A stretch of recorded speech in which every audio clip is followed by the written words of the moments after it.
People from all kinds of spiritual traditions often struggle with the balance between spiritual practice and action. Is it enough to just meditate?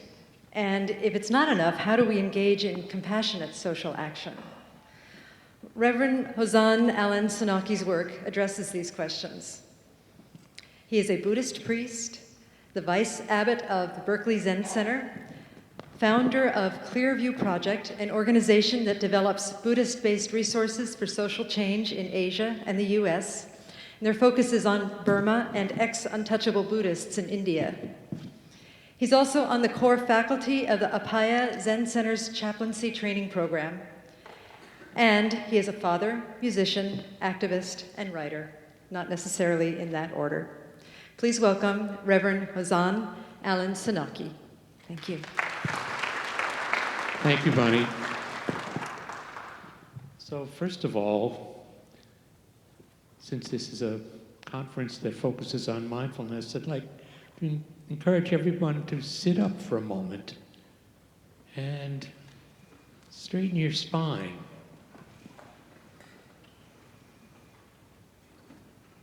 And take 3 mindful breaths, breathing in and out fully.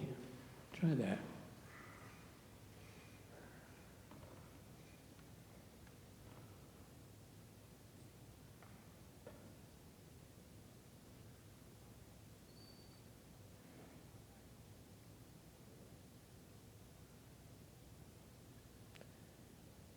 Now I would encourage you just turn around and look and see who's in the room. See who's near you, see who's in back of the room. See the wonderful people who have taken time on this gorgeous day to be here to honor and learn about the Dharma. And I bow to our monastic sisters and brothers.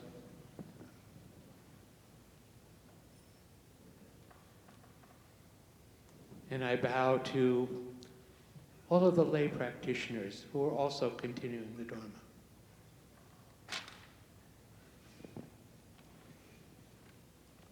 So our panel this afternoon is entitled, it's a panel on social justice, which I think of as the practice of engaged Buddhism. Now, some of you might successfully argue that engaged Buddhism is just Buddhism. It's always been engaged. But I think what we're trying to draw out is the way that our understanding extends from the Buddha's core teachings on the nature of suffering and liberation. And it helps us understand that the suffering we may experience as individuals is shared by whole communities, is shared sometimes by cultures, by groups, and that it may very well have its roots in the way we live in society, whether these are choices that we have made consciously or choices that may have been imposed on us, or choices that just seem like the communal norm in the way that Venerable Lecce was speaking about gender in the last presentation. And in those forms, we can experience suffering and oppression. We may be oppressed, we may be privileged, as some of us are, on the basis of our gender, our race, our ethnicity, our education and class, and so on. We might suppose that what the Buddha Dharma teaches is the essential emptiness of all these identities. That may be true, but it doesn't go far enough. Because the idea of emptiness, in my understanding, is that it is empty of a fixed self.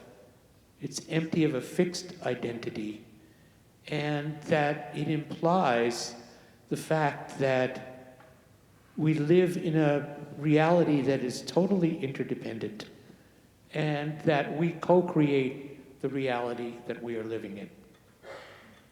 Their work, like my own, incorporates social service, activism, advocacy, meditation, and healing. And I've asked them each two simple questions. First question is, what are the particulars of your community and the social work that you do? And the second question is, how does your Buddhist practice support your social work and vision? So I hope we can all attend to these stories, and let me introduce our first speaker.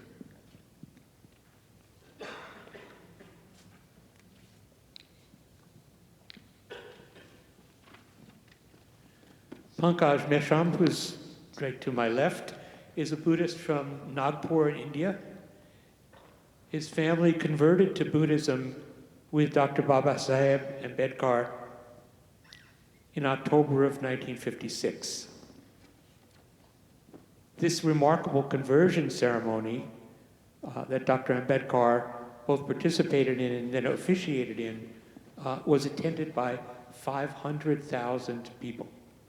They do things on a very intimate scale in India. 500,000 people converted to Buddhism that day, and several million more in the following few days. So Pankaj has been an ardent follower of Dr. Ambedkar's vision of socialism and freedom, with Buddhism as its foundation. He's actively involved in many social projects, and he's currently secretary of the Ambedkar Association of North America.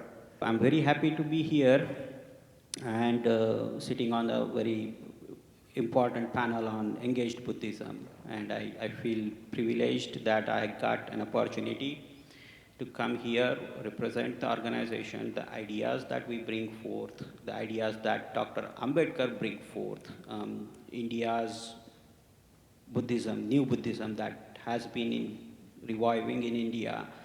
It started with Dr. Ambedkar in 1956. And the prophecy that in Buddhism had been around, that after 2,500 years, there would be a bodhisattva who would come out and revive the Dhamma will. And it is been said, and in honor of Dr. Ambedkar, that he is that bodhisattva who set the wheel of motion in action. And that year, 1956, is the 2,500 years of the revival from the Buddha's Mahaparinibbana. So we all Ambedkarites, at least the families, grew up as seeing Dr. Ambedkar as Bodhisattva Dr. Ambedkar. And the theory and the philosophy that we carry forward is what we learned from him. So we all kind of bring to the table our sufferings. We kind of been with Dr. Ambedkar, at least we meaning the society, in their struggle in the social justice, in the reformation of the society, and coming to the tables from untouchables to the equal levels to everybody else, and achieving that freedom or trying to achieve that freedom.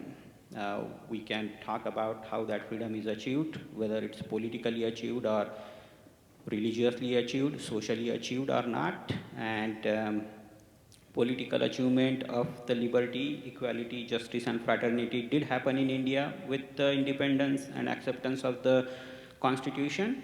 And guess what?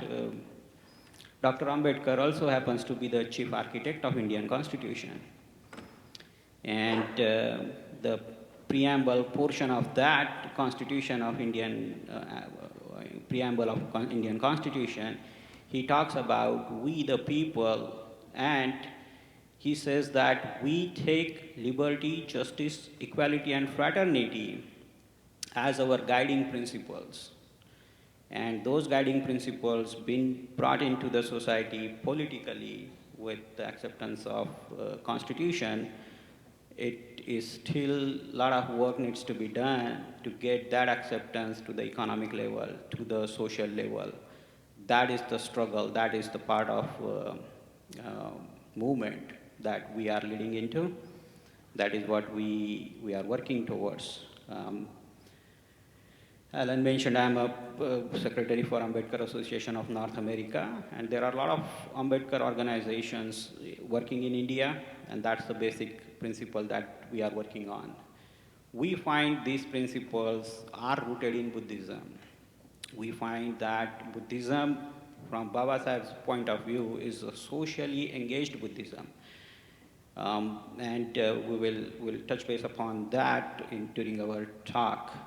So that is what is our inspiration, that is what is our base to come to the forum and get Buddhism as the platform, as the inspiration, as the source, as the philosophy for us to strive for social justice, that injustice that we see in and around India, and that is what we are working towards. So thank you, Alan. Thank you, Pankaj. What I'd like to do is just have people sort of speak briefly, and maybe we can actually even have a conversation. That would be remarkable. So the next panelist is Marlai Uch. She's a Cambodian genocide survivor, a learner, an educator, an activist, and a Buddhist practitioner. She's an advocate for social justice and gender equality, and she works particularly in her Cambodian Khmer community. Marlai wears multiple hats in promoting well-being in this community, which includes teaching the Khmer language at the Nagara Dhamma Temple in San Francisco,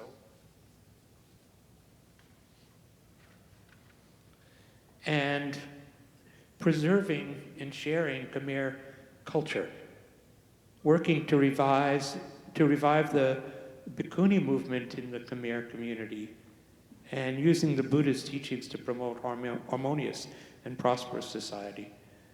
She has multiple degrees, including a doctorate in educational leadership from San Francisco State University, and we are honored to have you with us here this afternoon.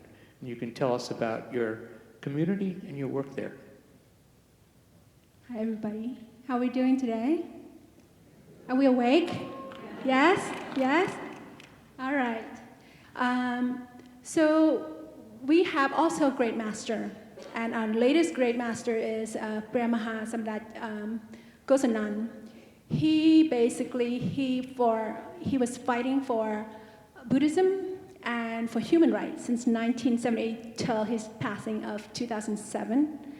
And so with all these great things, great history, we also have wars, atrocity, genocide.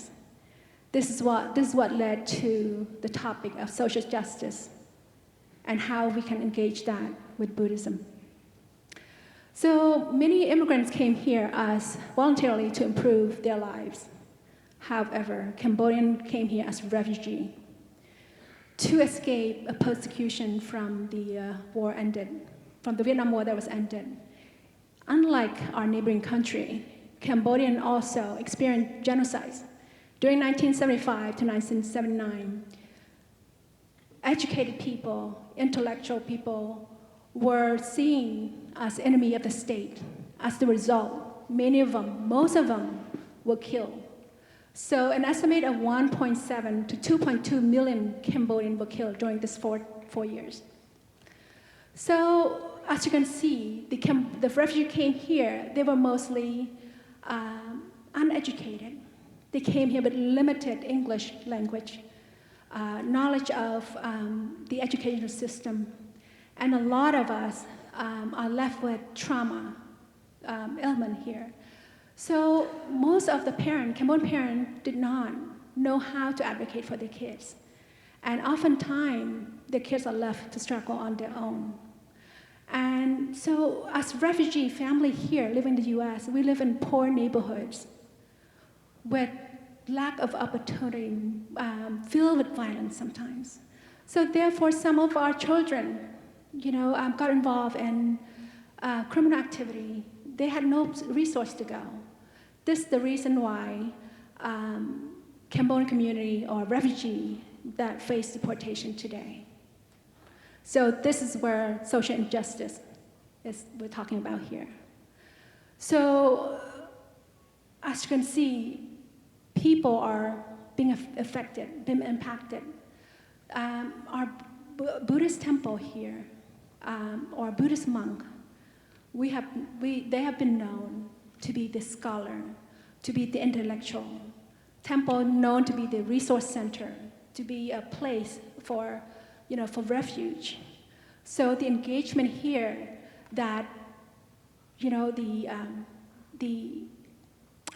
monk, the temple community can teach the Cambodian community about deportation, about their rights, about the immigration law, about the impact, what can they do with it. And in addition, temple here are not being used for our community, especially my Cambodian temple. I have 6 Cambodian monks here with us today, and there's a lot of unused resources. We can use that to help those that are impacted so that their family can fight to release their loved ones. And other, in the US, I'm not religious places, hospital, schools, these have been known to basically a sanctuary for their members who have been treated unfairly against their belief. So I too believe that our temple can do the same thing. The US federal government respect other people's belief, and they have not yet invade the space of other different beliefs. This doesn't mean that we hide them from the government. The government is aware of these individuals. They just respect, they just let it go. So instead of staying like detention, for example, they would just not do anything and let people fix the issue with them individually. So there's so many things that can do. Our community still suffer a lot through wars and genocides. Our temple, our Buddhist community can be a filling gap between our community and the institution. So this is what I'm seeing, that we have the space to do this. So this is a good opportunity for us to really open up. Thank you. Thank you, Marlai. And we'll come back and ask you some further questions in detail. I'd like to introduce a third presenter who is a juggler of microphones. This is Servang Parikh. Servang is a psychotherapist in the Bay Area, and he's working primarily with youth and people of color. He's wearing his Buddhist Peace Fellowship t-shirt. He serves, I've got a laugh, that's interesting. He serves on the board of Buddhist Peace Fellowship, and Servang also teaches mindfulness in the schools, in organizations, and he's focusing on fostering social emotional wellness. He's a founding team member of the Bay Area mindfulness nonprofit Seeds of Awareness, and he's a community teacher and Sangha member at the East Bay Meditation Center. So we'd love to hear from you. Thank you. Thank you for being here. Thanks, Alan. Thank you. Can you hear me? Can you hear me back there? Great. I think so. Yeah, thank you so much for both of you all to introduce where you're coming from and the roots of this lineage and this connection. I really bow to the struggles and representation that brings into this context. I feel so privileged to get to represent so many beautiful gems and vehicles of mindfulness in these traditions here, through Buddhist Peace Fellowship, which I'll speak more primarily about what we get to do within that container, Seeds of Awareness, which brings in this social emotional awareness and healing into schools, into communities, through therapy and counseling, and this beautiful urban refuge and retreat space that's here, East Bay Meditation Center, that is one of the most radical and inclusive spaces I've been able to practice with. So if you're local, I very much recommend going to the heart of Oakland to sit in Sangha there. How many people are familiar, just a raise of hands, with Standing Rock? Just anyone struggles with Standing Rock? Just, I want you to reflect on,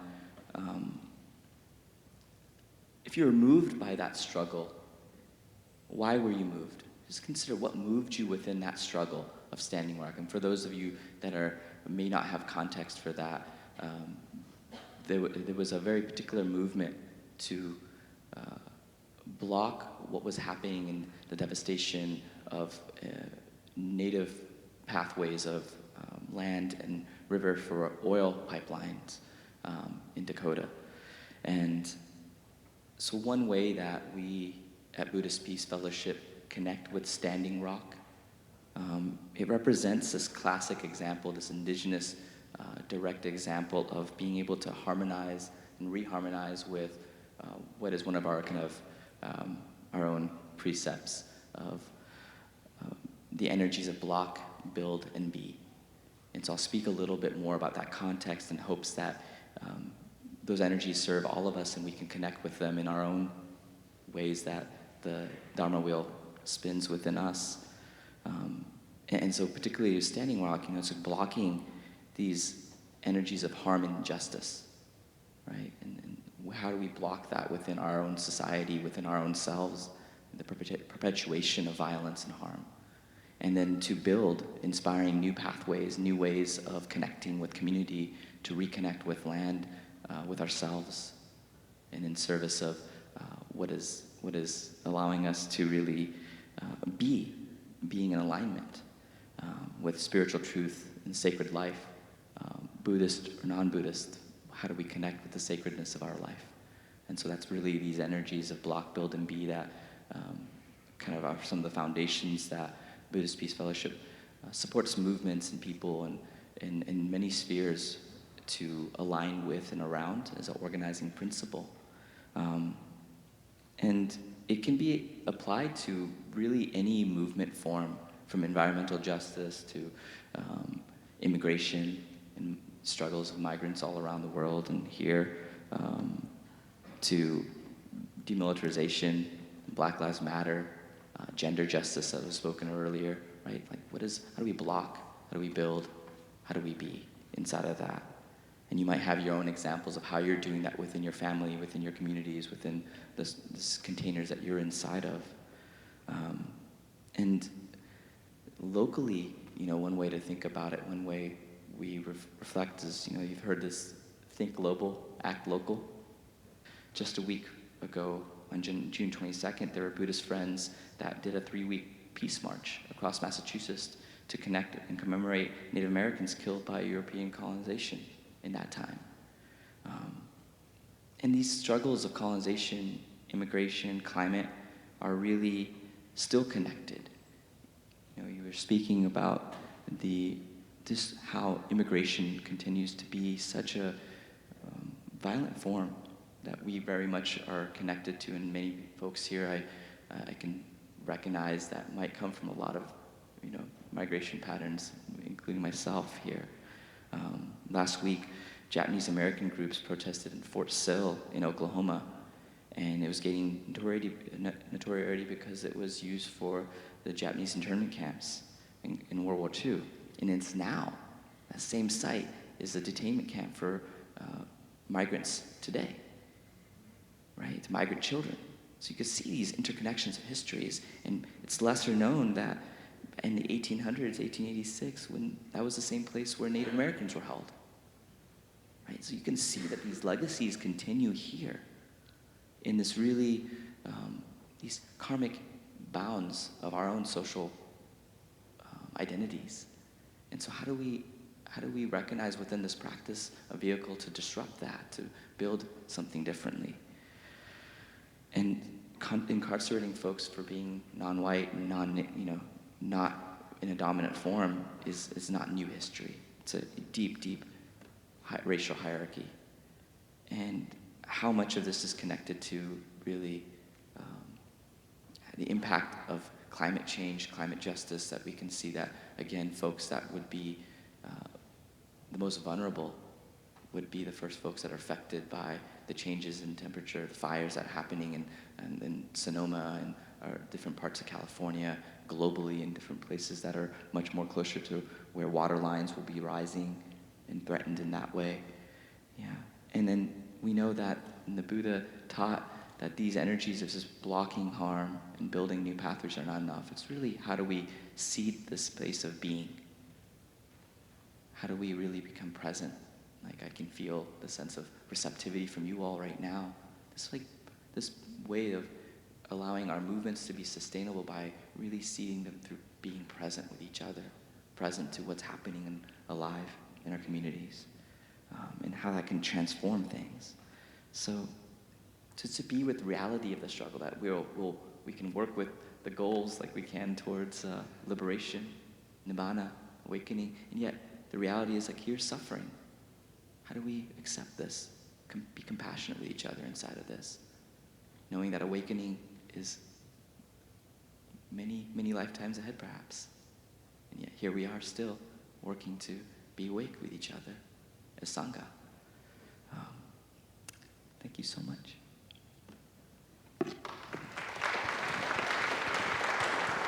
Thank you, Sarvan. A couple of things occur to me before I ask some more questions. Just first of all, that Sarvan touched on, the debt that we owe to the Native American ancestors whose land this was, and this, in many ways, it still is. We need to remember them. It's also so important for us to remember and acknowledge that the Dharma that we are practicing was brought to us by teachers from all over Asia. And we have many representatives in the audience, and I know that my teachers and my teachers' teachers have been made that difficult journey because they had passion to plant the seeds of Dharma, and they thought this was going to be fertile ground. And I also recognize we're all here in this room together, but the real challenge is actually to meet outside this room, to be engaged with each other outside this room, to understand about the variety of communities that we have here and we have around the world. When we sat down to lunch this afternoon, I sat down with Pankaj and Marlai, and they had a wonderful conversation about the realities of their communities, the particular human needs that they had, the practices that they may share, the practices that may have been different. And, you know, I know this, I saw my friend Tan Manut, who is one of the, one of the senior monks at the temple that's right down from the block from me at Berkeley Zen Center.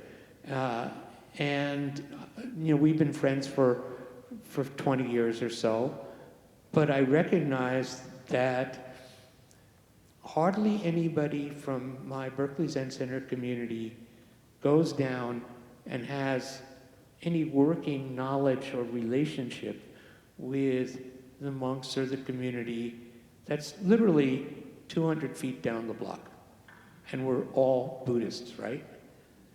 That I would say reciprocally, you never see any of won't see the monks coming up to see what are they doing in that Zen center. You know, so we're encapsulated in our communities and maybe going deeply into our traditions from in those respective communities. But sometimes it's really hard to walk down the street and find out what's going on there, and find out what might I learn. That's the most important thing. What could I learn there? What can I learn about a culture? What can I learn about a tradition? What can I learn that can open my mind to the Dharma, that could open my mind to the common humanity that we share? And this goes across many lines. It goes across incarcerated, unincarcerated. It goes across racial lines. It goes across ethnic lines. And I'd like to hear from Pankaj. How are you crossing those lines from your community that's here in the United States? Yeah, Alan. Definitely, we are seeing that we need to kind of reach across to one another. We have to help lend out our hands, and that is what I was talking with Marla earlier at the lunch table. That please count us in. I know you are trying to see that you are struggling with resources, trying to bring your struggle to the forefront. And I'm doing the same thing. We are trying to bring our struggle to the forefront of the world. Dr. Ambedkar tells he classifies as three things in Buddhism. He says something is Dhamma, then something which is not Dhamma, and then third thing he says something which is Saddhamma. So Saddhamma is Dhamma going beyond Dhamma. That is Saddhamma. Very nice, going beyond that. And when he says that a Dhamma to be Saddhamma has to promote or create and must destroy all the barriers between person and person. So we have seen our earlier panels talks about gender equality. We have seen you talking about problems in Cambodia. You have mentioned a lot of problems that I am not even aware of that happened on this land here. Where I'm a migrant, I'm a new fellow here, so I kind of come with my own problems here. But if it's not able to promote, destroy those barriers between person and person, then that is not the Saddhamma. That is what Baba Sahib says. Then he says, like, what is Saddhamma? Saddhamma must teach that your worth is not, your work will decide your worth and not your birth. That is how it needs to come up with. Then also he says that the Saddhamma to be, Dhamma to be Saddhamma must promote equality. That is all we are asking for in the socially engaged Buddhism format. These principles that I see are in there in Buddhism, and we are trying to kind of bring it to the forefront that Buddhism has these principles already laid in there. We have to just tap in and see that we are struggling today. Somebody else will be struggling tomorrow. Their problems may be different. Our problems were different. We struggled for almost 1,000 years of untouchability and caste, the bad effect of caste systems throughout India. And it takes us time to come to a conclusion where we see like, okay, we find our solace, we find the path to end those discriminations on a personal level, not on a social level yet in Buddhism. We need to take that to the personal level, to upgrade it to the social level. We need to make it a socially engaged Buddhism. That is what I bring forward to, that is what I am looking forward to. And please accept my inclusion in your struggle, and you do the same way. We just wanted to see that we all stand with each other and help solve our problems, put it towards the end. Marla, I'm curious, how could we help your community? How could we be of use to it? How could we serve it? Thank you, Alan. Yes, we are one as a Buddhist community, and this is a good opportunity for us to connect with each other. We have our knowledge of strength that we can all share, and we also have our weaknesses as well. So this is a good way to get connected and then share our knowledge, share our wisdom, and then take action individually. As for me, the little knowledge that I know about the Dharma, I know that we're here for a purpose. And that purpose is doing good things to help others, because we're all going to go. And the only thing we can take with us is just our good karma. And what's the use of if we don't take that opportunity and do as much of good karma as we can while we're here? I don't understand why we don't do it. So we have great opportunity to provide the service to the best of our ability, use all our resources. We cannot take anything back with us. So this is a good opportunity. I think it's a connection, great, and resources. It doesn't have to be money. It could be, knowledge. It could be work. It could be a combination of everything because we need all kinds of things. All of us need that. So a question back to you, how would we stay connected with this large of a community? That's a really good question. And I don't have the answer quite yet, but I know that the people on the panel, we are now connected. And there are people in the audience, if you want to connect with any of us, just come and talk to us. Can the global conference committee connect all of us, do you think? Yeah? That would be great, yeah. We all agree? We need it? Yes? Yes? Thank you. Thank you. Sir, I'm curious, there's perhaps a distinction or a line that we haven't spoken of that I would love you to speak to if you wish, which has to do with generations and age. I think you're probably younger than I am. Not in my mind. In my mind, I'm still like 24. In my body, no, 71. But what do you see as the creative edge of those differences? Such a beautiful and salient question, reflection. I'm reminded that, in my migration here to the States when I was 5, my connection to eldership was very much affected. So my connection to grandparents and ancestors became disrupted in that. And so, to reconnect with these streams of this Buddhist practice, with indigenous practices, part of this work for myself has been to reconnect with intergenerational areas of learning, that there's so much, none of this is new. It's been done, and the struggles have continued forward from the legacies of so many folks that I get to sit here from. And so my remembrance about that is something around learning from the wisdom from folks that have come before me, that are older than me, that have gone through the struggles that I have not yet experienced within this state and context. And just even the history, Pankaj, you were mentioning that your family comes from within the unbreakable tradition.